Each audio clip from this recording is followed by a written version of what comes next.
If you've been hearing about Gemini Omni in 2026, you're probably wondering, what exactly is this tool and how do you actually use it?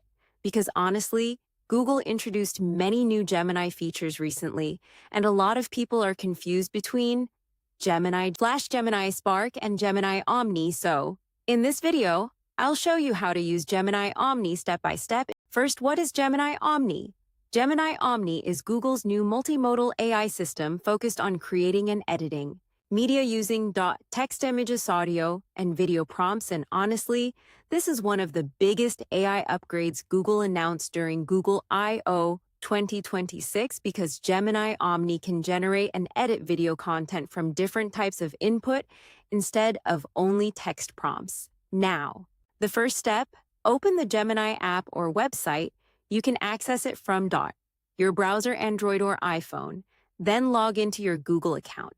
Now, depending on your region and subscription, you may need access to certain Gemini AI plans or experimental features, because some Omni tools are still rolling out in 2026 now. Once inside Gemini, look for video generation, media tools, or Gemini Omni options. Google is integrating Omni into the Gemini app, YouTube Shorts, and Google Flow. Now, let's talk about the easiest way to use text prompts. And honestly, this is how most beginners start. You simply describe what you want. For example, cinematic sunset video, futuristic city, scene, travel, montage, product, commercial, or social media content. And Gemini Omni attempts to generate video based on your instructions. Now, another huge feature, image to video generation, because Gemini Omni can use uploaded photos, existing images, and other media to create or modify videos. So, for example, you can upload a selfie, landscape, photo, or product image and ask Gemini Omni to animate or transform it into a cinematic video.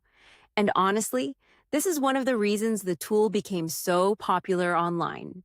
Now, another interesting feature, editing existing clips, because Gemini Omni can also modify video content using conversational instructions. For example, you can ask it to change lighting, add effects, modify style, or adjust scenes, using simple, natural language. And honestly, this makes video editing much easier for beginners.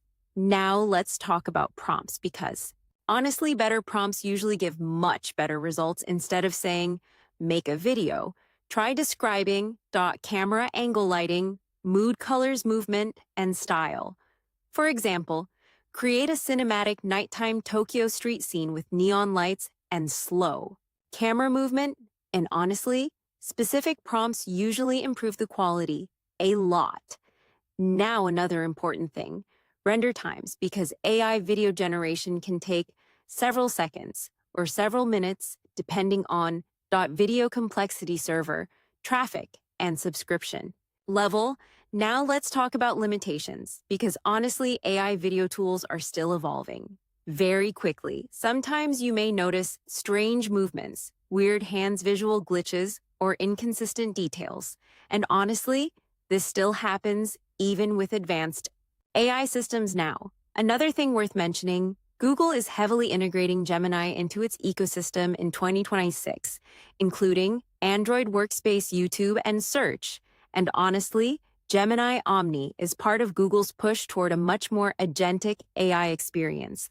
Let's be honest for a second, AI tools like Gemini Omni can feel overwhelming at first. But honestly, once you understand prompts, uploads, and editing commands, the workflow becomes much easier, especially for content creators, YouTubers, marketers, and social media creators. So to wrap this up, to use Gemini Omni in 2026, you basically need to open the Gemini app, access the Omni Media Tool Center, detailed prompts, upload images or clips if needed, generate or edit your content, and refine the results using conversational commands, because honestly, Gemini Omni is becoming one of Google's biggest AI creative tools in 2026.